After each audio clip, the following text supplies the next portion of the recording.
হে তরুণ যুবকেরা, হে আমার বন্ধুরা, শুনে রেখে দিন বাবা, আমার আপনার নবী পয়গম্বর হযরতে সুলাইমান আলাইহিস সালামকে সাবার রানী বললেন, বিলকিস বললেন, হুজুর বাদশা জাহান একটু যদি সুযোগ দিতেন তাহলে আমি আপনার সিংহাসনে একটু উঠে একটু সারা বিশ্বটা আকাশে ঘুরে ঘুরে দেখতাম, বাতাসের সঙ্গে ঘুরে ঘুরে গিয়ে ঘুরে ঘুরে দেখে আসতাম। একটু যদি আমাকে সুযোগ দিতেন, যদি কোনো বাধা বিপত্তি না থাকে, যদি আল্লাহর কোনো নির্দেশনা মানা যদি না থাকে, তাহলে একটু যদি আপনি আপনার সিংহাসনে ঘুরে বেড়ানোর সুযোগ দিতেন।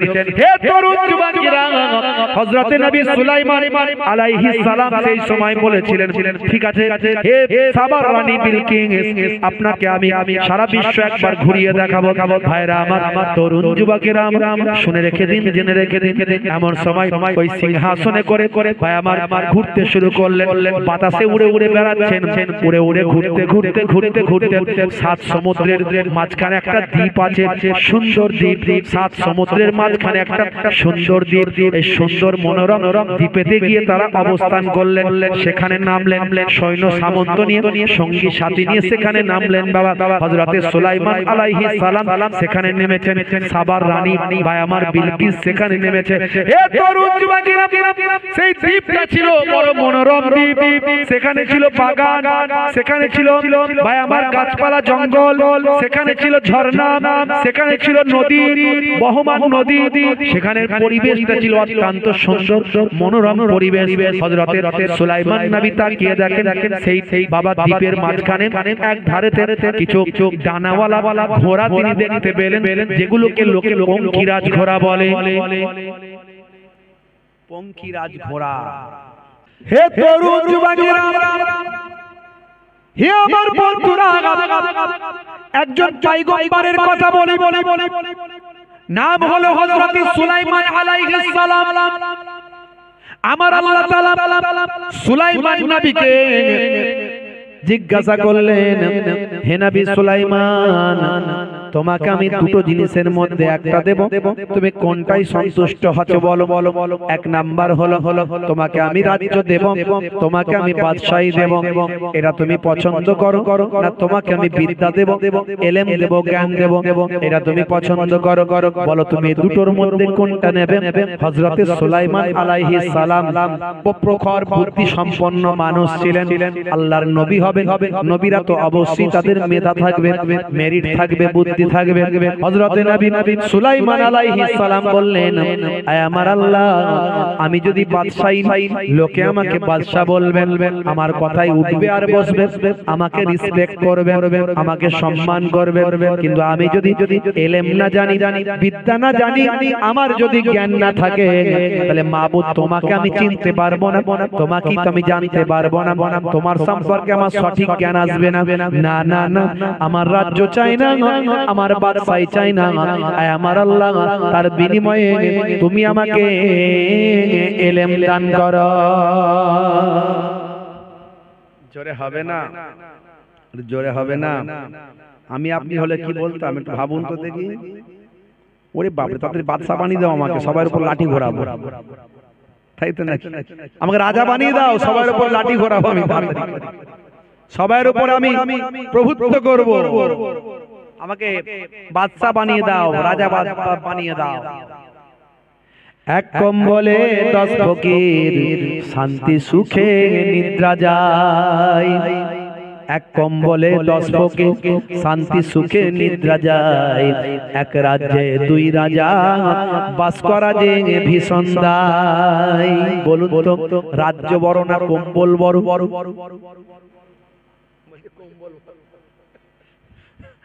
ভাই বলছে ঝোঁকে ঝোঁকে, বলছে কম্বল বড়, সর্বনাশ করেছে। রাজ্য বড় না কম্বল বড়, কোনটা? আপনারা কি বলছেন, কম্বল বড় রাজ্য? জোরে বলেন, কোনটা বড়? রাজ্য বড়, তাই তো? একটা রাজ্যে 2টো রাজা টিকতে পারে না, এ বলে ওকে মারলে সবটাই আমার, তাই তো নাকি? এখন তো বুঝতে পারছি, এলাকায় 2-4টে নেতা হয়ে গেলে কি হয়, এই নেতার সঙ্গে ওই নেতার মিল নেই, ওই নেতার সঙ্গে ওই নেতার মিল নেই। কথা ঠিক না ভুল? আর যদি প্রকৃত আল্লাহওয়ালা মানুষ হয়ে যায়, 10টা ফাকিহ এ আল্লাহর ইশকে, আল্লাহর মহব্বতে, এ দুনিয়ার পয়সা দেওয়া ফকির নয়, আল্লাহর দরবারের ফকির। 10 জনকে যদি একটা কম্বলের ভিতর রাতের বেলা ঢুকিয়ে দেন, ফজরের আজান যখন হবে, আসসালাতু খায়রুম মিনান নাওম,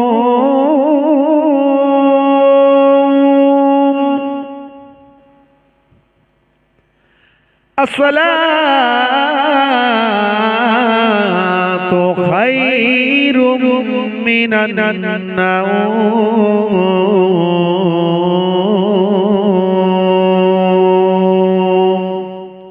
মানে কি? নিদ্রা অপেক্ষা নামাজ উত্তম, নিদ্রা অপেক্ষা নামাজ উত্তম।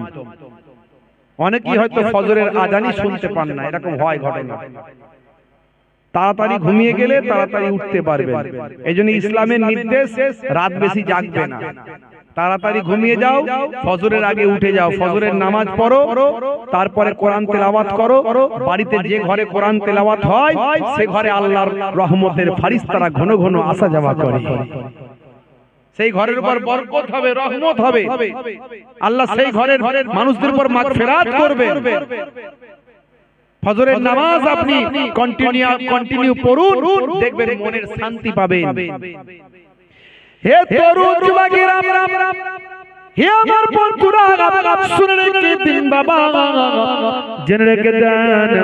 হে মুসলমান, একটুখানি খেয়াল করুন বাবা, মুসলমান তরুণ যুবকেরা আমার, মুরব্বিয়ানেরা আমার, হযরতে ভাই আমার সুলাইমান আলাইহিস সালাম, তিনি বললেন, হে আমার আল্লাহ, আমাকে রাজ্য দিতে হবে না, আমাকে ইলম দিন, আমাকে বিদ্যা দিন, জ্ঞান দিন। আমার আল্লাহর বড় ভালো লাগলো অ্যানসারটা শুনে, উত্তরটা শুনে বড় পছন্দ হলো আল্লাহর। আল্লাহ বললেন, হে নবী সুলাইমান, শোনো শোনো শোনো, তোমার উত্তরটা আমার বড় ভালো লেগেছে, আর তোমার কথা শুনে আমি বড় পছন্দ করেছি, তাই তোমাকে আমি ইলম তো দেব, তার সঙ্গে সঙ্গে রাজ্যও দেব, দুটোই দেব, এবং সাধারণ নয় অসাধারণ বানিয়ে দেব। শোনো, তোমাকে আমি এমন ইলম দেব, এমন বিদ্যা দেব, তুমি সারা বিশ্বের সমস্ত মানুষদের ভাষা বুঝবে। শুধু মানুষের ভাষা নয়, সারা বিশ্বে যত জীবজন্তু পোকামাকড় আছে সকলের ভাষা বোঝার ক্ষমতাও আমি আল্লাহ তোমাকে দিলাম। জোরে হবে না? হে তরুণ যুবকেরা, কোরআন মাজিদের একটা সূরা আছে, সূরার নাম হলো সূরা নামল। এই নামল মানে হলো পিপিলিকা।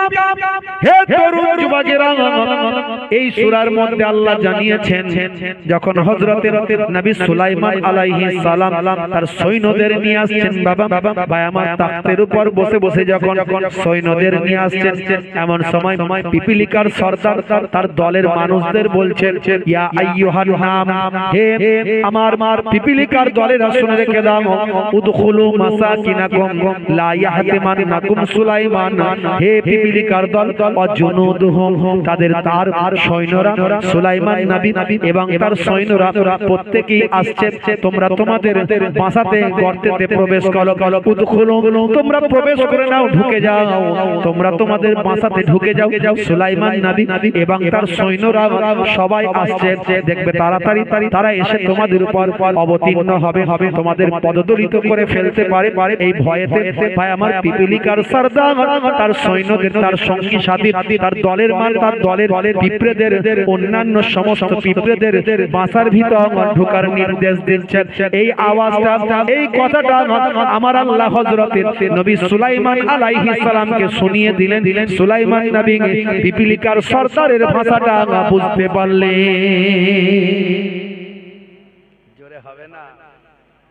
হে তরুণ যুবকেরা, আল্লাহ বললেন শোনো, তোমাকে আমি এমন বাদশাহী দেব, শুধু মানুষের উপর বাদশাহী নয়, তুমি জিনেদের উপর বাদশাহী করবে, পশু পাখিদের উপর বাদশাহী করবে, সমস্ত জীবকুলের উপর তোমার বাদশাহী চলবে, হাওয়া বাতাস সবের উপর তুমি বাদশাহী করবে। তোমাকে আমি এমন বাদশাহী দেব। হে তরুণ যুবকেরা, সুলাইমান নবী একমাত্র নবী যে নবী আকাশে উড়ে উড়ে ঘুরে বেড়াতেন। ভাইরা আমার, তরুণ যুবকেরা আমার, হযরতে সুলাইমান নবীকে আল্লাহ এমন ক্ষমতা দান করেছিলেন। হযরতে সুলাইমান নবী একটা সিংহাসন ছিল, উড়ন্ত সিংহাসন, যে সিংহাসনে উড়ে উড়ে তিনি সারা পৃথিবীতে শাসন করতেন, সারা পৃথিবীর এক প্রান্ত থেকে অপর প্রান্তে যেতেন। হে তরুণ যুবকেরা, হে আমার বন্ধুরা, শুনে রেখে দিন বাবা, জেনে রেখে দেন হে মুসলমান, হযরতে সুলাইমান আলাইহিস সালামের এই উড়ন্ত সিংহাসন বা আমার সাবার রানী বিলকিসের বড় পছন্দ হলো। সাবার রানী বিলকিস তার বড় পছন্দ হয়েছে। সে সুলাইমান নবীকে বলল, হুজুর বাদশা জাহাপনা, আপনার ওই সিংহাসনে যদি একটু অনুমতি দিতেন, আমি একটু সারা বিশ্বটা ঘুরে দেখতাম, একটু ঘুরে সারা বিশ্বটা দেখতাম। হে তরুণ যুবকেরা, হে আমার বন্ধুরা, শুনে রেখে দিন বাবা, আমার নবী পয়গম্বর হযরতে সুলাইমান আলাইহিস সালামকে সাবার রানী বললেন, বিলকিস বললেন, হুজুর বাদশা জাহাপনা একটু যদি সুযোগ দিতেন, তাহলে আমি আপনার সিংহাসনে একটু উঠে একটু সারা বিশ্বটা আকাশে ঘুরে ঘুরে দেখতাম, বাতাসের সঙ্গে ঘুরে ঘুরে গিয়ে ঘুরে ঘুরে দেখে আসতাম। একটু যদি আমাকে সুযোগ দিতেন, যদি কোনো বাধা বিপত্তি না থাকে, যদি আল্লাহর কোনো নির্দেশনা মানা যদি না থাকে, তাহলে একটু যদি আপনি আপনার সিংহাসনে ঘুরে বেড়ানোর সুযোগ দিতেন। হে তরুণ যুবকেরা, হযরতে নবী সুলাইমান আলাইহিস সালাম সেই সময় বলেছিলেন, ঠিক আছে হে সাবার রানী বিলকিস, আপনাকে আমি সারা বিশ্ব একবার ঘুরিয়ে দেখাবো। ভাইরা আমার, তরুণ যুবকেরা শুনে রেখে দিন, জেনে রেখে দিন, এমন সময় ওই সিংহাসনে করে ভাই আমার ঘুরতে শুরু করলেন, বাতাসে উড়ে উড়ে বেড়াচ্ছেন, উড়ে উড়ে ঘুরতে ঘুরতে ঘুরতে ঘুরতে সাত সমুদ্রের মাঝখানে একটা দ্বীপ আছে, সুন্দর দ্বীপ, সাত সমুদ্রের মাঝখানে একটা সুন্দর দ্বীপ। এই সুন্দর মনোরম দ্বীপেতে গিয়ে তারা অবস্থান করলেন, সেখানে নামলেন, সৈন্য সামন্ত নিয়ে, সঙ্গী সাথী নিয়ে সেখানে নামলেন। বাবা হযরতে সুলাইমান আলাইহিস সালাম সেখানে নেমেছেন, সাবার রানী ভাই আমার বিলকিস সেখানে নেমেছে। হে তরুণ যুবকেরা, সেই দ্বীপটা ছিল বড় মনোরম দ্বীপ, সেখানে ছিল বাগান, সেখানে ছিল ভাই আমার গাছপালা জঙ্গল, সেখানে ছিল ঝর্ণা, সেখানে ছিল নদী, বহমান নদী, সেখানের পরিবেশটা ছিল অত্যন্ত সুন্দর মনোরম পরিবেশ। হযরতে সুলাইমান নবী তাকিয়ে দেখেন, সেই বাবা দ্বীপের মাঝখানে এক ধারে কিছু ডানাওয়ালা ঘোড়া তিনি দেখতে পেলেন, যেগুলোকে লোকে পঙ্খিরাজ ঘোড়া বলে। পঙ্খিরাজ ঘোড়া সুলাইমান নবীর বলে না, যদিও ডাইরেক্ট কোরআন হাদিস থেকে পঙ্খিরাজ ঘোড়া কথাটা পাবেন না, বলা হয়েছে একটা দ্রুতগামী ঘোড়া। দ্রুতগামী ঘোড়া যে শব্দটা এখানে ব্যবহার করা হয়েছে, জিয়াদ, আল জিয়াদ কথাটা ব্যবহার করা হয়েছে। আল্লাহ রাব্বুল আলামিন কোরআন মাজিদে, ভাইরা আমার, তরুণ যুবকেরা আমার, মুরব্বিয়ানেরা আমার, সূরা সুয়াদের মধ্যে এই দ্রুতগামী ঘোড়ার কথা সুলাইমান নবীর আল্লাহ উল্লেখ করেছে। তবে ডাইরেক্ট কোথাও পঙ্খিরাজ ডানাওয়ালা ঘোড়া কথাটা কোরআন হাদিসে তেমন পাওয়া যায় না। তবে কয়েকটা হাদিসের একটু ব্যাখ্যায় গেলে হয়তো সেরকম টাচ পাওয়া যায়। এগুলো আসমানি অন্যান্য কিতাব থেকে, রেফারেন্স থেকে পাওয়া যায় যে পঙ্খিরাজ ঘোড়ার কথাটা, যেটাকে বলা হয় ডানাওয়ালা ঘোড়া।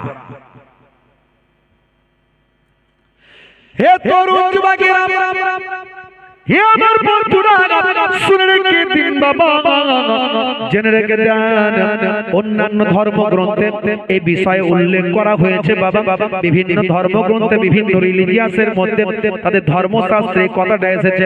বন্ধুরা আমার, এই ডানাওয়ালা পঙ্খিরাজ ঘোড়ার কথা ভাই আমার, উড়ন্ত ঘোড়ার কথা এসেছে। বাবা যে ঘোড়া আকাশে উড়ে উড়ে বেড়ায় এবং খুব দ্রুতগামী, চোখের পালকে এক জায়গা থেকে অন্য জায়গায় যায়। হে তরুণ যুবকেরা, হে আমার আমার বন্ধুরা শুনে রেখে দিন বাবা, জেনে রেখে দেন, হযরতে নবী সুলাইমান আলাইহিস সালাম এই ঘোড়াগুলোকে দেখলেন, বড় ভালো লাগলো, বড় পছন্দ হলো।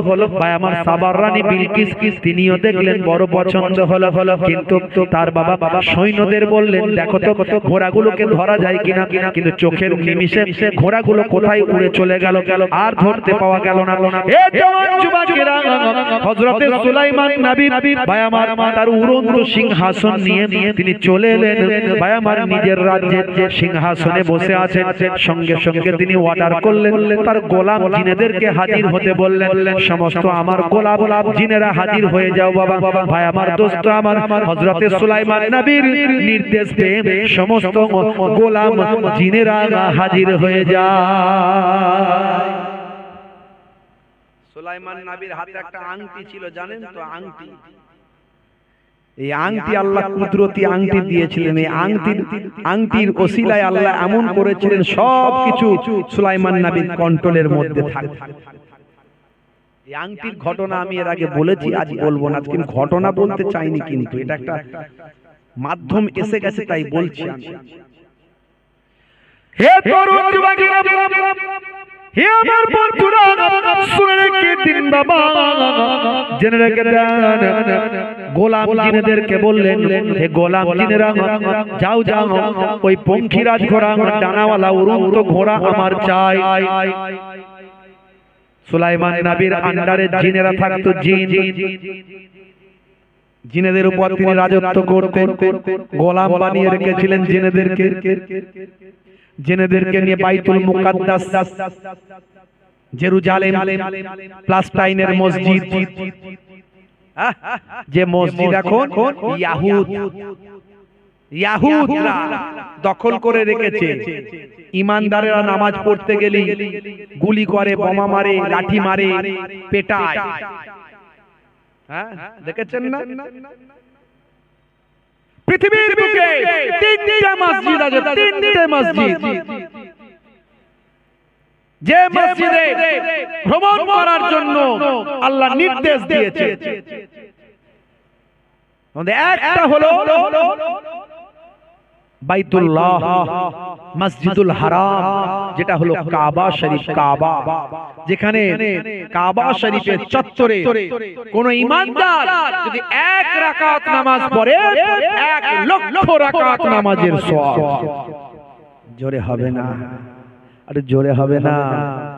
2 নাম্বার হলো মসজিদে নববী শরীফ, আমার নবী পাকের হাতে তৈরি করা মসজিদ। ওই মসজিদে যদি কেউ 1 রাকাত নামাজ পড়ে, 50,000 রাকাত নামাজের সওয়াব। জোরে হবে না? আর প্রথম কিবলা ছিল বাইতুল মুকাদ্দাস। এই বাইতুল মুকাদ্দাস হলো মুসলমানদের প্রথম কিবলা। আগে নামাজ ওই দিকেই পড়তেন আমার নবী, বুঝতে পারছেন? পরবর্তীকালে আমার নবীকে আল্লাহ নির্দেশ করলেন কাবা ঘরের দিকে মুখ করে নামাজ পড়তে। সেই বাইতুল মুকাদ্দাসে যদি কোনো বান্দা 1 রাকাত নামাজ পড়ে, 25,000 রাকাত নামাজের সওয়াব। জোরে হবে না? সেই বাইতুল মুকাদ্দাস নবী সুলাইমান আলাইহিস সালাম জিনেদেরকে নিয়ে তৈরি করেছিলেন। জিনেদেরকে, হে তরুণ যুবকেরা, হে আমার বন্ধুরা, শুনে রেখে দিন বাবা, জেনে রেখে দেন, হে মুসলমান, জিনেদেরকে গোলাম বানিয়ে রেখেছিলেন। কারণ আল্লাহ তাকে এমন ক্ষমতা দিয়েছিলেন, জিন ভাই আমার, জিন থেকে শুরু করে বিভিন্ন জীবজন্তু সবার উপর রাজত্ব করতেন হযরতে নবী সুলাইমান আলাইহিস সালাম। হে তরুণ যুবকেরা, হে আমার বন্ধুরা, এমন সময় গোলাম জিনগুলো বলল, হুজুর, সমুদ্রে আমরা যেতে পারবো না, কারণ সমুদ্রের দায়িত্বে সেখানকার জেনেদের সরদার আছে। সমুদ্রে আমাদের যাওয়া যাবে না, আমাদের গণ্ডির বাইরে ওটা, আমাদের ক্ষমতা ওখানে চলবে না, ওখানে অন্য জেনেরা রাজত্ব করে। যদি আমরা সেখানে গিয়ে আমাদের কর্তৃত্ব ফলা হয়, তাহলে তাদের সঙ্গে আমাদের লড়াই হবে। তারা কে সেখানে আছে? বলে যে সরদার আছে সে আপনার ভয়ে আপনি তাকে ভয় পাইয়েছেন, আপনি তাকে ধরতে চেয়েছেন, সেই ভয়েতে সে সমুদ্রের তলায় গভীরে কোন এক জায়গায় লুকিয়ে আছে। সেই সরদারও সেখানে নাই আর তার দলবলও সেখানে নাই। কি হবে? যে কোনো ভাবে আমার ওই ডানাওয়ালা উড়ন্ত পঙ্খিরাজ ঘোড়াগুলো আমার চাই, আমার পছন্দ হয়েছে, কি করা যাবে? বলে হুজুর তাহলে দেখছি চেষ্টা করে ওই জেনেদেরকে ফিট করে, ওরাই পারবে ধরে আনলে আনতে, ওদেরকে ফিট করতে হবে, কিভাবে করা যায়, যেভাবে হোক করো। হে তরুণ যুবকেরা, গোলাম জিনগুলো সব সমুদ্রের কিনারায় চলে গেল। তাদের মধ্যে একটা বদমাইশ গোলাম জিন, বদমাইশ, একটু বদমাইশ টাইপের, সে বলল, হে জেনেদের সর্দার, হে সমুদ্রের দায়িত্বে থাকা জেনেদের সর্দার, বেরিয়ে এসো, বেরিয়ে এসো, আমরাও সব জেনেরা এখানে এসেছি, ভয় নাই, যার ভয়ে তুমি লুকিয়ে আছো, যার ভয়ে তুমি লুকিয়ে আছো সেই বাদশা তিনি মারা গেছেন, আর তোমার আমাদের কোনো ভয় নাই, আমাদেরও কোনো ভয় নাই। এসো ভাই একসঙ্গে মিলেমিশে চলি, কোনো চিন্তা নাই, বেরিয়ে এসো, যে বাদশার ভয়ে তুমি লুকিয়ে আছো সেই বাদশা আর দুনিয়াতে নাই। এসো এসো এসো, বেরিয়ে এসো, একসঙ্গে মিলেমিশে চলি। এরকম ভাবে যখন আওয়াজ দিয়েছে একটা গোলাম জিন, সেই সময় জেনেদের বাদশা, সেখানকার বাদশা আনন্দ করতে করতে, হাসতে হাসতে তার সঙ্গীদেরকে নিয়ে গোপন ডেরা থেকে বেরিয়ে এসেছে। এমন সময় গোলাম জিনগুলো সংখ্যায় বেশি ছিল, তারা তাদেরকে ভালো করে বন্দী করে ভাই আমার তাদের মধ্যে থেকে ওই বাদশাকে ধরে নিয়েছে, সুলাইমান নবীর কাছে হাজির করে দিয়েছে। বাবা বাবা, হে তরুণ যুবকেরা, হে আমার বন্ধুরা, এমন সময় হযরত নবী সুলাইমান আলাইহিস সালাম সেই বন্দী জিনকে বললেন, বাদশা ভাই আমার সরদার জিনকে বললেন, হে সরদার তোমাকে একটা কাজ করতে হবে।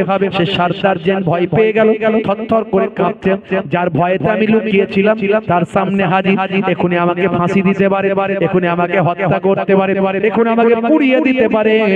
নবী সুলাইমান আলাইহিস সালামের ক্ষমতা, যা বলেন তাই হয়ে যায়। হে তরুণ যুবকেরা, এমন সময় ওই সরদার জিন বলল, হুজুর আপনি কি আমাকে ক্ষমা করেছেন?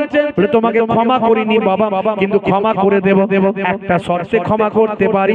আমি সাত সমুদ্রের মাঝখানে দ্বীপেতে গিয়েছিলাম, সেখানে গিয়ে একদল ডানাওয়ালা পঙ্খিরাজ ঘোড়া, উড়ন্ত ঘোড়া আমি দেখেছিলাম, সুন্দর সুন্দর ঘোড়া দেখেছিলাম, ওই ঘোড়াগুলোকে ধরে আনতে যদি পারো আমি তোমাকে ক্ষমা করে দেব।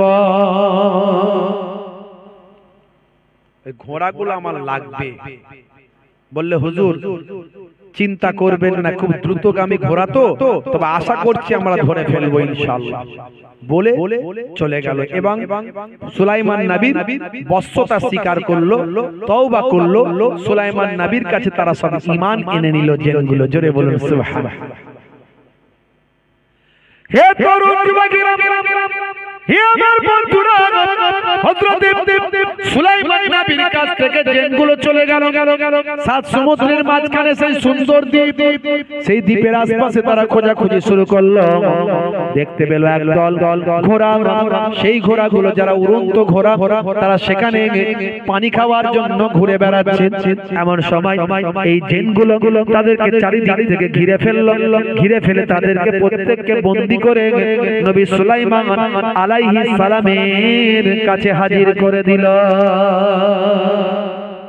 সুলাইমান নবী তার থেকে রানী বিলকিস আবেদন করলো, সাবার রানী বিলকিস, হুজুর বাদশা জাহাপনা যদি আমাকে একটা ওই রকম ঘোড়া দিতেন বড় খুশি হতাম। আল্লাহর নবী সুলাইমান আলাইহিস সালাম সাবার রানী বিলকিসকে একটা ঘোড়া উপহার দিয়েছিলেন। হে তরুণ যুবকেরা, হযরত নবী সুলাইমান আলাইহিস সালাম ওই ঘোড়াগুলোকে নিয়ে আলাদা একটা বাহিনী করে দিলেন। সুলাইমান নবীর আলাদা আলাদা বাহিনী ছিল, মানুষের বাহিনী, হাতির বাহিনী, জীবজন্তুর বাহিনী। ভাই আমার জেনেদের বাহিনী, এই ঘোড়াদের আলাদা একটা ডিপার্টমেন্ট করে দিলেন, ঘোড়াদের বাহিনী। হে তরুণ যুবকেরা আমার, হে আমার মুরব্বিয়ানেরা, শুনে রেখে দিন বাবা, জেনে রেখে দেন, সেই দ্রুতগামী ঘোড়াগুলোকে হযরত নবী সুলাইমান আলাইহিস সালাম বড় ভালোবাসতেন। আমার আল্লাহ কোরআন মাজিদের মধ্যে এই দ্রুতগামী ঘোড়াদের কথা উল্লেখ করেছেন। হে তরুণ যুবকেরা, সূরা সাদ আয়াত নাম্বার হলো 31। আমার আল্লাহ বলছেন ইজ উরজা আলাইহি বিল আশিয়ে। ভাইরা আমার, তরুণ যুবকেরা আমার, মুরব্বিয়ানেরা আমার, স্মরণ করো, উপস্থিত করা হলো তাদের সামনে সন্ধ্যার সময়। কি উপস্থিত করা হলো ভাই আমার, as-সাফিনাতুল জিয়াদ, মানে দ্রুতগামী ঘোড়া, দ্রুতগামী ঘোড়াগুলো তার সামনে উপস্থিত করা হলো। সেই সময় কি হলো ভাই আমার, 32 নম্বর আয়াতে আমার আল্লাহ বলছেন ফাকালা ইন্নী আহবাবতু হুব্বা। হে তরুণ যুবকেরা, সে সময় সে বলল নিশ্চয় আমি ভালোবেসেছি, অধিক ভালোবেসেছি। কাকে? আল খায়রি, এই সম্পদকে। আন যিকরি রাব্বি হাত্তা তাওয়ারাস। ভাইরা আমার, তরুণ যুবকেরা আমার, আল্লাহ রাব্বুল আলামিন বলছেন স্মরণ করো আমার রবের, এমন কি যখন অদৃশ্য হয়ে গেল, বিল হিজাব, চোখের আড়ালে চলে গেল। অর্থাৎ ভাই আমার, যখন সে হযরতে সুলাইমান নবী তখন ওই ঘোড়াগুলোকে ভীষণ ভালোবাসছিল, ভালোবাসতে সন্ধ্যা হয়ে গেল। এই সন্ধ্যা হওয়ার কারণে আমার আল্লাহ নারাজ হলেন। আমার আল্লাহ নারাজ হওয়াতে ওই ঘোড়াগুলো চোখের আড়ালে চলে গেল, মানে চোখের নিমিষে ওই ঘোড়াগুলো গায়েব হয়ে গেল। সুলাইমান নবী চোখের আড়াল কোন জীবজন্তু হতে পারে না বিনা অনুমতিতে। কিন্তু এক্ষেত্রে ভাই আমার, যেহেতু সন্ধ্যা হয়ে গেল, আসরের নামাজটা কাজা হয়ে গেল, আমার আল্লাহ নারাজ হয়ে গেল যে সম্পদের জন্য আসরের নামাজ কাজা হলো, সেই সম্পদটা সুলাইমান নবীর চোখের থেকে আড়াল হয়ে গেল। আল্লাহ কোরআন মাজিদে সব বলে দিয়েছেন। আসরের নামাজটা কাজা করার জন্য ওই দ্রুতগামী ঘোড়াগুলো সুলাইমান নবীর চোখের কাছ থেকে চলে গেল। যাদের ক্ষমতা ছিল না সুলাইমান নবীর অনুমতি ছাড়া এক পা নড়া। সুলাইমান নবী অবাক হয়ে গেলেন। আল্লাহ বুঝিয়ে দিলেন, ফেরেশতা জিবরাইল আলাইহিস সালাম এলেন, এসে বলেন, ও নবী সুলাইমান, আপনি দুনিয়ার সম্পদ পেয়ে আল্লাহর ইবাদত ভুলে গেছেন। মুসলমান, বুকে হাত দিয়ে চিন্তা করুন, আমি এই ঘটনাটা কেন বলছি বুঝতে পারছেন? কেন বলছি বুঝতে পারছেন? আমরা দুনিয়ার বাড়ি, দুনিয়ার গাড়ি, দুনিয়ার জমি, দুনিয়ার টাকা, বউ বিবি বাচ্চা, হে তরুণ যুবকেরা, হে আমার বন্ধুরা, শুনে রেখে দিন বাবা, জেনে রেখে দেন। আমার আল্লাহ কোরআন মাজিদে বলেন, ওয়ালানাবলু আন্নাকুম বিশাইইন মিনাল খাউফি ওয়াল জু'i ওয়া নাকসিম মিনাল আমওয়ালি ওয়াল আনফুসি ওয়াস সামারাত ওয়া বাশশিরিস সাবিরিন। হে দুনিয়ার মানুষ, শুনে রেখে দাও, আমি তোমাদেরকে মাঝে মাঝে তোমাদের মাল, তোমাদের সম্পদ, তোমাদের টাকা পয়সা, তোমাদের সন্তান সম্পত্তি, তোমাদের জান, তোমাদের মাল, ভাই আমার, সব কিছু মাঝে মাঝে নোকসান দিয়ে তোমাদের পরীক্ষা করি। আমি দেখতে চাই কে বেশি সবরওয়ালা, কে তাদের মধ্যে ধৈর্যশীল। হে তরুণ যুবকেরা, হে আমার মুরব্বিয়ানেরা, আমার আল্লাহ আপনার আমার সম্পদ দিয়ে, টাকা পয়সা দিয়ে, বিবি বাচ্চা দিয়ে মাঝে মাঝে পরীক্ষা নেন, আর আমরা নোকসান করেন, সম্পদের নোকসান হয়, ক্ষতি দেন, দিয়ে আমার আল্লাহ দেখেন আমার বান্দা সবর করছে কিনা, আমার বান্দা ধৈর্যশীল হচ্ছে কিনা, আমার বান্দা আমার পরীক্ষায় উত্তীর্ণ হচ্ছে কিনা। মাঝে মাঝে আল্লাহ আমাদের পরীক্ষা নেন, আমরা পরীক্ষায় উত্তীর্ণ হতে পারি কিনা। হে তরুণ যুবকেরা, আমার আল্লাহ অন্য জায়গায় কোরআন মাজিদে বলেন, তোমরা তোমাদের মালমাতা, সন্তান সন্ততি, ছেলে মেয়ে, তোমরা তোমাদের স্ত্রী বাচ্চা মালমাতা পেয়ে তোমরা যেন আমি আল্লাহ ইবাদত ভুলে যেও না। বুঝতে পারছেন? আল্লাহর ইবাদত ভুলে গেলে আল্লাহ নারাজ হয়ে যায়। সুলাইমান নবীর কাছ থেকে ওই ঘোড়াগুলো হারিয়ে গেল। সুলাইমান নবী কান্না শুরু করলেন, ক্ষমা চাইতে লাগলেন, মাফি চাইতে লাগলেন। দিনের পর দিন, মাসের পর মাস আল্লাহর কাছে সিজদায় পড়ে রইলেন। আমার আল্লাহর দয়া হলো, মায়া হলো। আমার আল্লাহ সুলাইমান নবীকে বললেন, হে নবী সুলাইমান, আমি তোমার তওবাকে কবুল করে নিয়েছি। মাথা তোলো, দেখো ওই উড়ন্ত ঘোড়াগুলো, ওই ডানাওয়ালা ঘোড়াগুলো আমি আবার তোমার কাছে ফিরিয়ে দিয়েছি। জোরে হবে না? সুলাইমান নবী মাথা তুললেন, আল্লাহর কাছে শুকরিয়া হাম প্রশংসা করলেন, কিন্তু চিন্তা করলেন যে ঘোড়ার জন্য, যে উড়ন্ত পাখির জন্য, ঘোড়ার জন্য আমি আল্লাহর হুকুম ভুলে গেছি, নামাজ ভুলে গেছিলাম, তাদের ভালোবাসতে গিয়ে, আদর করতে গিয়ে আমি সেই ঘোড়া রাখবো না। তিনি কি করলেন? ওই ঘোড়াগুলোকে সাদকা করে দিলেন, ওই ঘোড়াগুলোকে ভাই আমার সাদাকা করে দিলেন, এবং কিছু ঘোড়ার ডানা কেটে দিলেন, ডানা কেটে দিলেন, ডানা আর রাখলেন না। সেই থেকে ডানাওয়ালা ঘোড়ার আর জন্ম হয় না। কথিত আছে সেই ডানাওয়ালা ঘোড়া স্টপ হয়ে গেল, আর পৃথিবীতে ডানাওয়ালা ঘোড়া তৈরি হয় না। হে তরুণ যুবকেরা, হে আমার বন্ধুরা, আমি এই কথাটা কেন বললাম? আপনি নামাজ ছাড়বেন না। হে মুসলমান, নামাজের সময় হলেই নামাজে যাবেন, নামাজ ছেড়ে দেবেন না বাবা। ভাইরা আমার, তরুণ যুবকেরা আমার, মসজিদে যখন আজান হবে, মুয়াজ্জিন যখন আজান দেবে মসজিদে, সঙ্গে সঙ্গে আপনি রেডি থাকবেন।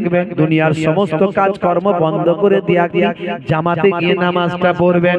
আমার আল্লাহ বলছেন, ওয়াকিমুস সালাত ওয়া আতুজ যাকাত ওয়া আরকাউ মা'আর রাকিন, তোমরা সালাতটা আদায় করো, যাকাতটা প্রদান করো, আর রুকুকারীদের সঙ্গে তোমরা রুকুটা করো, মানে জামাতে নামাজ পড়ো। নামাজের ফতোয়া, নামাজের মাসালা অনেক কঠিন। আল্লাহর নবী বলেন, যদি ঘরেতে বাচ্চা এবং মহিলারা না থাকতো, যারা নামাজ না পড়ে ঘরে বসে আছে, বা নামাজ ঘরে পড়ে ঘরে বসে আছে, ওই ঘরগুলো জ্বালিয়ে দেওয়ার অনুমতি আমি দিতাম। কত বড় কঠিন কথা! নামাজ ছেড়ে দেবেন না বাবা। নামাজের সময় হলেই মসজিদে যাবে। 7 বছর বয়স থেকে সন্তানকে নামাজ পড়াতে হবে, 10 বছরে কান মুলে মুলে নামাজ পড়াতে হবে। নামাজে কোনো ছাড় নাই। নামাজের থেকে ভালো ব্যায়াম আর কিছু হতে পারে না। স্বাস্থ্য বিশেষজ্ঞরা বলছে, নামাজের থেকে ভালো ব্যায়াম আর কিছু হতে পারে না। ইসলামে যা কিছু বলা হয়েছে সবের মধ্যে বিজ্ঞান, বাস্তবতা আছে, বাস্তবসম্মত, সায়েন্টিফিক। সেই নামাজের সময় হলে নামাজ ছেড়ে দেবেন না বাবা, আমার নামাজে যেতে হবে। ওয়াক্ত হলো, ওযু করো, মসজিদে চলো, খোদার হুকুম পালন করো, নামাজটা পড়ো। ওয়াক্ত হলো, ওযু করো, মসজিদে চলো, দিন রাতে 5 ওয়াক্ত নামাজ পড়লে পাবে ভাই জান্নাত। জোরে হবে না? জোরে হবে না? সুবহানাল্লাহ। সুবহানাল্লাহ বললে পয়সা লাগবে নাকি? একটু সুবহানাল্লাহ বললে সওয়াব আছে না নাই? এত মানুষ, একটু মুখ দিয়ে সুবহানাল্লাহ বললেও তো নেকি হয়ে যাবে সঙ্গে সঙ্গে। কি জি? জোরে হবে না সুবহানাল্লাহ? ফজরের সময় হলে মসজিদে যাও তুমি চলে, ফেকো না বিছানায় শুয়ে, খোদা দেন রহমত ঢেলে। আরে জোরে হবে না? জোরে হবে না? জোহরের সময় হলে কাজটা দাও তুমি ছেড়ে, কিছু সময় দাও নামাজে, সফলতা আসবে চলে। ওয়াক্ত যে হলো ওযু করো মসজিদে চলো, খোদার হুকুম পালন করো নামাজটা পড়ো। ওয়াক্ত যে হলো ওযু করো মসজিদে চলো, দিন রাতে 5 ওয়াক্ত নামাজ পড়লে পাবে ভাই জান্নাত। জোরে হবে না? আর জোরে হবে না?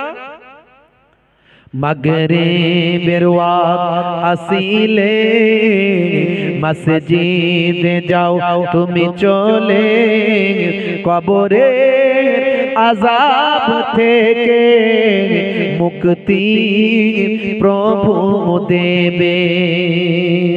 এশার সময় হলে অবহেলা না তুমি করে, নামাজে যাও তুমি চলে, কবরে মুক্তি পাবে। ওয়াক্ত যে হলো ওযু করো মসজিদে চলো, খোদার হুকুম পালন করো নামাজটা পড়ো। ওয়াক্ত যে হলো ওযু করো মসজিদে চলো, দিন রাতে 5 ওয়াক্ত নামাজ পড়লে পাবে ভাই জান্নাত। জোরে হবে না? ভাইরা আমার, তরুণ যুবকেরা আমার, স্বাস্থ্য বিশেষজ্ঞরা বলছে নামাজের থেকে ভালো ব্যায়াম আর কি আছে? নামাজ তো দারুণ একটা ব্যায়াম।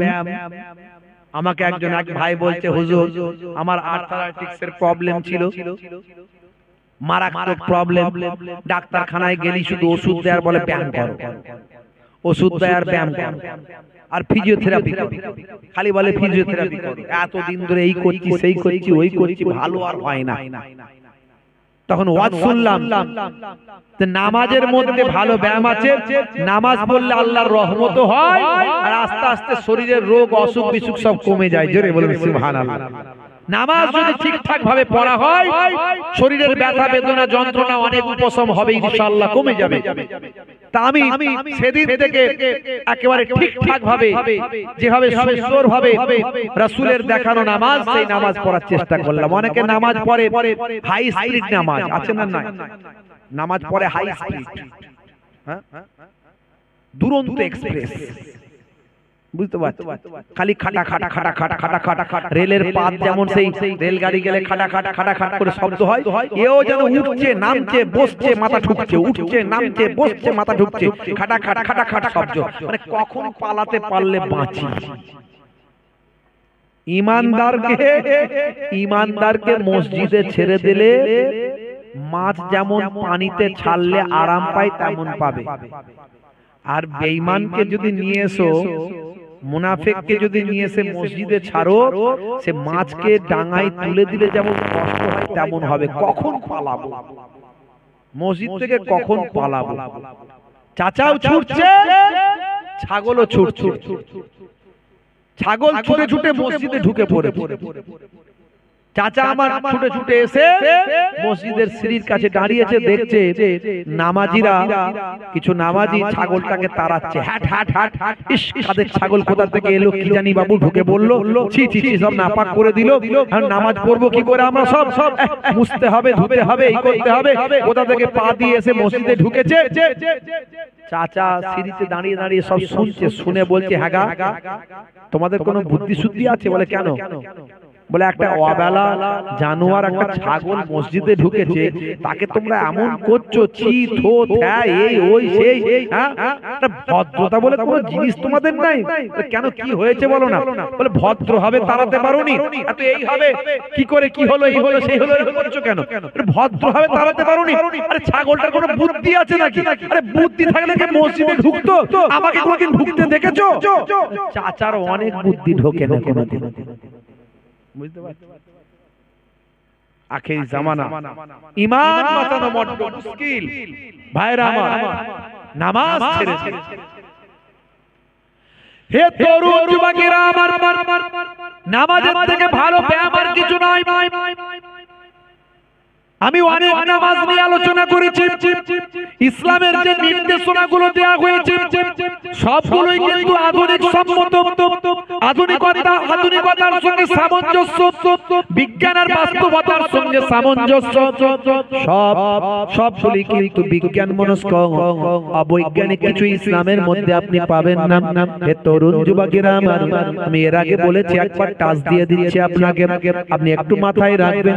ভাই আমার, আল্লাহ বললেন বান্দারে, আমি তোমাদের পৃথিবীতে ইবাদতের জন্য পাঠিয়েছি। মা খলাকতুল জিন্না ওয়াল ইনসানা ইল্লা লিয়াবুদুন, আমি তোমাদের ইবাদতের জন্য সৃষ্টি করেছি। ইবাদত মানে আমরা সাধারণত জানি নামাজ, রোজা, হজ, যাকাত, জিকির, ফিকির, ইবাদত, তেলাওয়াত। কিন্তু আমাদের সংসার, ধর্ম, কাজকর্ম, ব্যবসা বাণিজ্য এগুলো কি হবে? আল্লাহ বললেন ইবাদতের জন্যই পাঠিয়েছি, ইবাদত ছাড়া অন্য কোনো উদ্দেশ্য নাই। কিন্তু মনে রাখবেন, ভুল ব্যাখ্যা করবেন না। ঘুমাতে যাওয়া থেকে, ঘুম থেকে ওঠা থেকে ঘুমাতে যাওয়া পর্যন্ত যা কিছু আপনি আছেন, যা কিছু দুনিয়াদারি করেন, সব কিছু যদি নবিয়ানা তরিকায় করেন, নবীর সুন্নত মোতাবেক করেন, নবী যেভাবে কাজগুলো করতে বলেছেন সেভাবে করেন, সবটাই আপনার ইবাদত বলে গণ্য হবে। জোরে হবে না?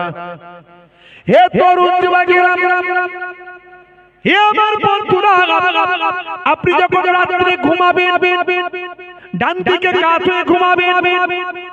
আপনি যখন ঘুম থেকে সকালে ভোরবেলায় উঠবেন, আল্লাহর নাম নিয়ে উঠবেন। আপনি যখন বাইরে বেরোবেন, তাওয়াক্কালতু আলাল্লাহ বলে আল্লাহর উপর ভরসা রেখে বেরোবেন। আপনি যখন কোনো কাজ শুরু করবেন, বিসমিল্লাহির রহমানির রহিম বলে শুরু করবেন। আপনি যখন কোনো মুসলমান ভাইকে দেখবেন, আসসালামু আলাইকুম দেবেন। কোনো অমুসলিম, হিন্দু, খ্রিস্টান, জৈন, বৌদ্ধকে দেখলে আপনি তাদের বলবেন, কাকা কেমন আছেন? ভালো আছেন।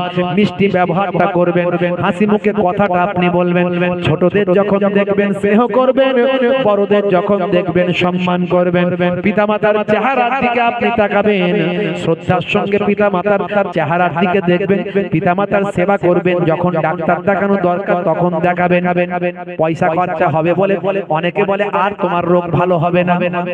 বাম্মা কিছু বলতে পারে না, ছেলে ইনকাম করে, বলে আব্বা তোমার আর রোগ ভালো হবে না, তুমি ঘরেতে থাকো, যতদিন বাঁচো। আর মনটা কত কষ্ট হয়ে যায়, সন্তান ইনকাম করে আর আমাকে ট্রিটমেন্ট করাতে হবে, পয়সা খরচা হবে বলে বলছে আর রোগ ভালো হবে না। অনেক নিজেরা খাওয়া দাওয়া করে, খুব ফুর্তি করে, ট্যুর করে, ঘুরে বেড়ায়। ভাই আমার, শ্বশুর বাড়ি, এই বাড়ি, আত্মীয় বাড়ি, বন্ধুর বাড়ি, সকলকে নিয়ে একসঙ্গে খায়। পুরো শ্বশুর শাশুড়ি বসে আছে, হাই রে হাই। হে তরুণ যুবকেরা, साले को मिले गोश्त रोटी, बाप को ना मिले सूखा, बीबी को लेके सिनेमा जाबे, माँ को बनाबे दासी। ये कली की ढंग देख के मेरा दिल में लगे हंसी। साला যখন আসে, বৌমা তখন হাসে। ভাই এসেছে, ভাই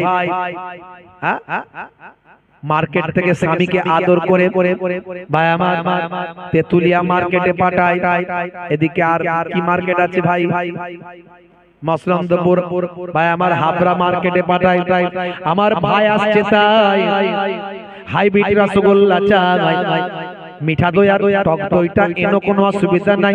সঙ্গে একটা স্প্রাইটের বোতল আনো, কোনো তাতে সমস্যা নাই, ভালো হবে। ভাই ভাই এসেছে, ভাই কেলিয়া কুপ্তা বিরিয়ানি টিকিয়া বানায়। আদর করে ভাইকে গুজে খাওয়াই, তাতে আমি মোহেবুল্লাহ, আমার কোনো অসুবিধা নাই। কিন্তু পাশে বুড়ো শ্বশুর শাশুড়িটা বসে আছে ভাই, তার দিকে একটা হাইব্রিড রসগোল্লা যায় নাই। এমন ফ্যামিলি, এমন ঘর আছে না? রাগ করবেন না। হে তরুণ যুবকেরা, সেই পিতামাতার চেহারার দিকে আপনি যদি শ্রদ্ধার নজরে একবার তাকান, এটা আমার আব্বা জান, এটা আমার আম্মা জান। হে যুবকেরা শুনে রেখে দেন, পিতামাতার চেহারার দিকে একবার তাকালে শ্রদ্ধার সঙ্গে নবী বলেন, দয়ার নবী বলেন, ফিকুল্লে নাজারাতিন, প্রত্যেকটা দৃষ্টির বিনিময়ে আমার আল্লাহ তাআলা এক একটা কবুল করা নফল হজের সওয়াব লিখে দিয়ে থাকেন। সাহাবী বললেন, ইয়া রাসূলুল্লাহ, হাবিবাল্লাহ, কোন সন্তান সন্ততি যদি তার পিতামাতার চেহারার দিকে 100 বার এভাবে তাকায়, আল্লাহর নবী বলেন আল্লাহ তাআলার দরবারে সওয়াবের কোনো অভাব নাই। 100 বার তাকালে 100টা কবুল করা নফল হজের সওয়াব নামাজ আমলে আমার আল্লাহ লিখে দেয়। এতিম বাচ্চা পেলে মাথায় একটু হাত বুলিয়ে দেবে। এতিম বাচ্চা যদি পান তাকে একটু গিফট দেবেন, তাকে খুশি করে দেবেন। আহারে তার বাপ নাই কি তার মা নাই, এতিম বাচ্চা। আমার নবী এতিম ছিলেন। এতিমকে কষ্ট দিও না। হে তরুণ যুবকেরা, আল্লাহর নবী বলেন, এতিম বাচ্চার মাথায় যদি হাত বুলিয়ে দাও, কিছু দেওয়ার যদি তোমার ক্ষমতা না থাকে, কিছু উপহার যদি দেওয়ার ক্ষমতা না থাকে, এতিম বাচ্চার মাথায় তুমি একটু যদি স্নেহপূর্ণ হাতটা বুলিয়ে দাও, তোমার হাতের তালুতে এতিম বাচ্চার মাথার যতগুলো চুল তোমার হাতের তালুতে লাগবে, আমার নবী বলেন ততগুলো নেকি, ততগুলো সওয়াব আমার আল্লাহ তোমার নামাজ আমলে দান করে দেবে। বন্ধুরা আমার, তরুণ যুবকেরা আমার, রাস্তা দিয়ে পেরেক পড়ে আছে, পাথর পড়ে আছে, কাঁচ ভাঙা পড়ে আছে, আপনার চোখে লেগেছে, দেখতে পেয়েছেন, একটু সরিয়ে দেবেন। ছোট্ট ইবাদত, ইয়া আবাজার লা তাহকিরান্নাল মারুফা শাইয়াত। এই ছোট ছোট কাজগুলো করবেন, ছোট ছোট কাজগুলো করলে তোমার ভাগ্য বদলে যাবে, সওয়াবের পাহাড় হয়ে যাবে। এ তরুণ যুবকেরা, এগুলো সবই ইবাদত। স্ত্রীর সঙ্গে মিষ্টি মিষ্টি কথা বলবেন, স্ত্রীর সঙ্গে ভালো ব্যবহার করবেন। আপনার ঘরের বউ বলে আপনি খারাপ অত্যাচার জুলুম কষ্ট দেওয়া এগুলো করবেন না। সেও তার বাপ মাকে ছেড়ে আপনার ঘরে এসেছে, তার আত্মীয় পরিজনকে ছেড়ে আপনার ঘরে এসেছে। আজকে সে আপনার ঘরের রাঁধুনি হয়েছে, আজকে সে আপনার ঘরের ধোপা হয়েছে, আজকে সে আপনার ঘরের ভাই আমার, আপনার ঘরের ভাই আমার ঝাড়ুদার হয়েছে, আজকে সে আপনার ঘরের ভাই আমার, আপনার সন্তানদের পেচ্ছাপ পায়খানা পরিষ্কার করার কাজে লেগেছে। হে তরুণ যুবকেরা, শুধু তাই নয়, সে আপনাকে জেনা ব্যভিচার থেকে বাঁচিয়েছে। এতগুলো কাজ, এতগুলো গুরুত্বপূর্ণ কাজ আপনার স্ত্রী আপনার বাড়িতে করছে, তার ছোট ছোট ভুলগুলোকে ক্ষমা করে দেবেন। মনে রাখবেন বাবা, স্ত্রীর সঙ্গে খারাপ ব্যবহার করলে কাল কিয়ামতের দিনে আপনার নামাজ, আপনার রোজা, আপনার তাসবিহ কখনো আপনাকে জান্নাতে নিয়ে যেতে পারবে না, যতক্ষণ না আপনার ঘরের স্ত্রী আপনাকে ক্লিন চিট না দেয়, সার্টিফিকেট দেবে, হ্যাঁ আমার স্বামী ভালো, তখন আপনি জান্নাতে যেতে পারবেন। তার আগে বউকে পিটিয়েছেন আর খুব নামাজ পড়েছেন, এমন লোক আছে না? নাই। বউকে রাত দিন পেটাচ্ছে আর মসজিদে গিয়ে বসে আছে, খালি পিটি, ঘরে যখনই ঢুকছে বউকে পেটাচ্ছে, পিটিতে মসজিদে গিয়ে বসে বসে ভাবছে আল্লাহ আমাকে ডাইরেক্ট জান্নাত দিয়ে দেবে। মায়ের সঙ্গে বাপের সঙ্গে 535 নম্বরের মামলা, হাইকোর্টে লড়াই চলছে। আরে এইদিকে এত বড় দাড়ি নিয়ে বিরাট বড় আল্লাহর ওলি বান্দা ফেরেশতা সেজে ঘুরে বেড়াচ্ছে। পুরি কত বড় আল্লাহর ওলি, হাতে হাইব্রিড তসবিহ খাটাখাট গুনছে। ভালো করে খবর নিয়ে দেখো বাপের সঙ্গে 535 নম্বরের মামলা। আমার নিজের চোখে দেখা লোক আছে। পৃথিবীর কোন মোল্লা মৌলবী যদি বলে দেয় যে হ্যাঁ বাপের সঙ্গে মামলা করে জান্নাতে যাওয়া যাবে, আমি তার গোলামি করব। আল্লাহর কোরআন হাদিস থেকে প্রমাণ করে দিক, আমি মোহেবুল্লাহ হুসাইনি তার গোলামি করব। কে শিখিয়েছে এইগুলো? এসব কথা কে শিখিয়েছে? ইসলামটাকে নিয়ে ছেলে খেলামি হচ্ছে, যা ইচ্ছা তাই করলেই হয়ে যাবে। আখিরি জামানা, ঈমান বাঁচানো বড্ড তাই পাপা মার। হে তরুণ যুবকেরা, স্ত্রীর সঙ্গে ছোট ছোট কাজগুলো করবেন, মাঝে মাঝে রান্নায় সহযোগিতা করবেন, মাঝে মাঝে ঘরটা ঝাড়ু দেবেন, মাঝে মাঝে বাজারে যাবেন, বাজারটা করে নিয়ে এসেন, মাঝে মাঝে নিজে বাজারটা করবেন।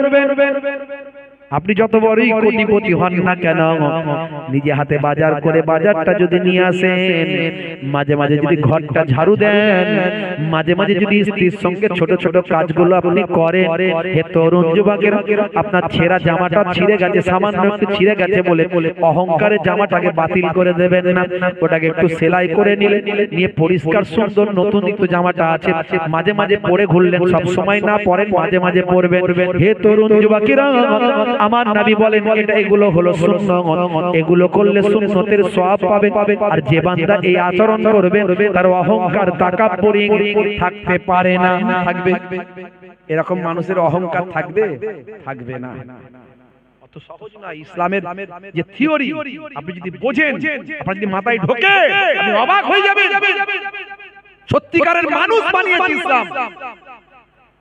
বড় বড় অথার পণ্ডিতেরা আজকে আমার নবীর আশিক কেন? পৃথিবী বিখ্যাত বিখ্যাত ব্যক্তি ভাইরা আমার, Tyson, Gary Miller, Jennifer, Cassius Clay, mister Dew Davis, mister Brain, কত নাম বলবো, হাসিম আমলা, জুনায়েদ জামশেদ, মঈন আলী খান, সানা আলী খান, আবার এই সারা আলী খান, দুই একদিন আগে নিউজ হয়েছে সারা আলী খান সৈফ আলী খানের মেয়ে, বুঝতে পারছো ভাইরা আমার, তরুণ যুবকেরা, সারা আলী মেয়ে বলে আমি পড়লাম, জানি না বোন হতে পারে, হয়তো মেয়ে বলে আমি যতটুকু পড়েছি নিউজে। তো যাই হোক ভাইরা আমার, সব বিশ্ব নবীর ফলোয়ার্স হয়ে যাচ্ছে। আমি গোলাম তোমার হে পরওয়ার, গোলাম করে রেখো আমারে, করোনা কবু ভিখারি আমায়, দুনিয়ার মানুষের দুয়ারে, দুনিয়ার মানুষের দুয়ারে। আল্লাহুম্মা সাল্লি আলা ওয়া আলা আলি সাইয়্যিদিনা।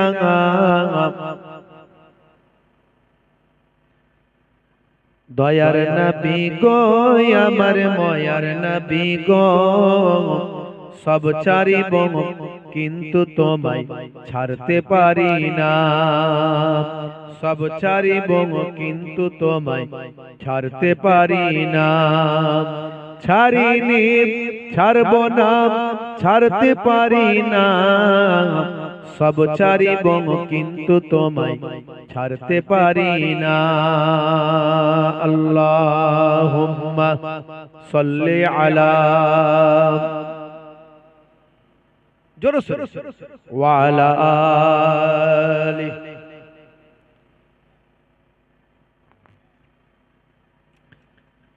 मेरा नबी सबसे बड़ा सब नबियों पर रहमतुल लिल आलमीन भेजा है परवर। मेरा नबी सबसे बड़ा सब नबियों पर रहमतुल लिल आलमीन भेजा है परवर। सब ছাড়িব কিন্তু তোমায় ছাড়তে পারি না, সব ছাড়িব কিন্তু তোমায় ছাড়তে পারি না। আল্লাহুম্মা সাল্লি আলা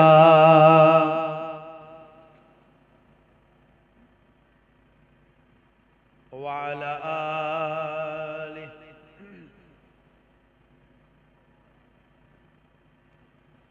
মানুষ বানালে প্রভু দিলে মানুষ সম্মান, হাসরের ময়দানে করোনা গো অপমান। প্রভু হাসরের ময়দানে করোনা গো অপমান। মানুষ বানালে প্রভু দিলে মানুষ সম্মান, হাসরের ময়দানে করোনা গো অপমান। প্রভু হাসরের ময়দানে করোনা গো অপমান। আল্লাহুম্মা সাল্লি আলা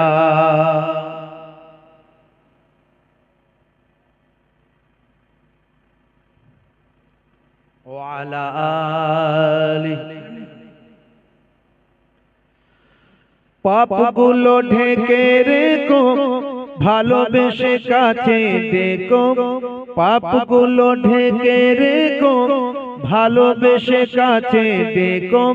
কণ্ঠে জাগিয়ে দিও রাসূলের গান, হাসরের ময়দানে করোনা গো অপমান। প্রভু হাসরের ময়দানে করোনা গো অপমান। মানুষ বানালে প্রভু দিলে মানুষ সম্মান, হাসরের ময়দানে করোনা গো অপমান। প্রভু হাসরের ময়দানে করোনা গো অপমান। পৃথিবীর ছোট খাটো পরীক্ষাতে হৃদয়টা ভয় হয় জড়সড়। পৃথিবীর ছোট খাটো পরীক্ষাতে হৃদয়টা ভয় হয় জড়সড়। সফলতা পেতে তবু খাটি দিন রাত, সফলতা পেতে তবু খাটি দিন রাত। ইমানের ঘর বাড়ি নরবর, ভয়াবহ কিয়ামতে পরীক্ষা নিও না তুমি। ভয়াবহ কিয়ামতে পরীক্ষা নিও না তুমি। ইহসান করো গো মালিক জাহান, হাসরের ময়দানে করোনা গো অপমান। প্রভু হাসরের ময়দানে করোনা গো অপমান। মানুষ বানালে প্রভু দিলে মানুষ সম্মান, হাসরের ময়দানে করোনা গো অপমান। প্রভু হাসরের ময়দানে করোনা গো অপমান। আল্লাহুম্মা সাল্লি আলা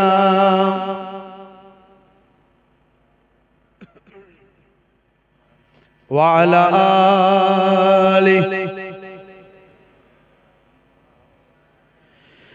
নিঃশ্বাসে নিঃশ্বাসে তোমারি নিয়ামত উপভোগ করি প্রভু লক্ষ হাজার। শুকরিয়া করবার মেলে না তো ফুরসাত, শুকরিয়া করবার মেলে না তো ফুরসাত। তবুও হয়নি নিরাশ এই গুনাহগার। ভয়াবহ উত্তাপে আরশের ছায়া দিও, মুখে দিও আবে কাউসারের পানি। ভয়াবহ উত্তাপে আরশের ছায়া দিও, মুখে দিও আবে কাউসারের পানি। নবীজির শাফাআত নসিবে রেখো, নবীজির শাফাআত নসিবে রেখো। শান্তিতে ভরে দিও হৃদয় খানি, তোমাকে দেখার দিনে কাছাকাছি রেখো গো। তোমাকে দেখার দিনে কাছাকাছি রেখো গো। তোমাকে দেখে আমি জুড়াবো প্রাণ, হাসরের ময়দানে করো না গো অপমান প্রভু হাসরের ময়দানে করো না গো অপমান মানুষ বানালে প্রভু দিলে মান সম্মান হাসরের ময়দানে করো না গো অপমান প্রভু হাসরের ময়দানে করো না গো অপমান আল্লাহুম্মা সাল্লি আলা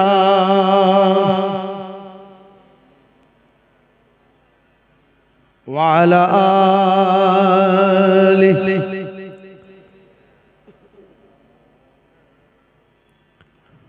وقال الله تعالى في كلامه المجيد والفرقان الحميد ما خلقت الجن والإنس إلا ليعبدون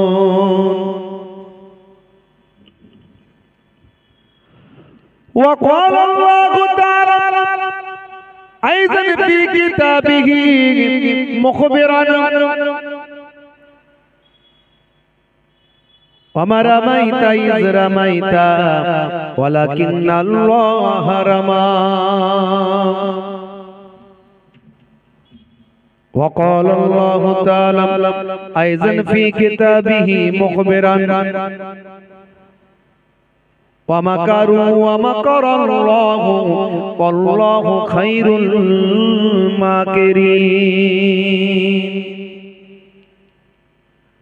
وقال النبي صلى الله عليه وسلم من تمسك بسنتي عند فساد أمتي فله أجر 100 شهيد إلى آخر الحديث أو كما قال عليه الصلاة والتسليم وقال النبي صلى الله عليه وسلم من حب سنتي فقد أحبني ومن أحبني كان معي في الجنة إلى آخر الحديث أو كما قال عليه الصلاة والسلام وقال النبي صلى الله عليه وسلم سبع تجري للعبد بعد موته وهو في قبره من علم علما أو كسر نهرا أو حفر بيرا أو غرس نخلا أو بنى مسجدا أو ورث مصحفا أو ترك ولدا يستغفر له بعد موته إلى آخر الحديث أو كما قال عليه الصلاة والتسليم শ্রদ্ধেয় সম্মানী মঞ্চে উপবিষ্ট সুনামধন্য এলাকার বিশিষ্ট ব্যক্তিবর্গগণ সামনে উপবিষ্ট আমার পিতৃতুল্য বাপজিরা আছেন তরুণ যুবকেরা আছেন মুরব্বিয়ানিরা আছেন পর্দার আড়ালে আমার জননী মায়েরা বোনেরা আছেন খুব অল্প সময়ের জন্য কিছু আলোচনা আজকে জান্নাতের বাগান আপনারা তৈরি করেছেন যে জান্নাতের বাগান মদিনা শরীফে আছে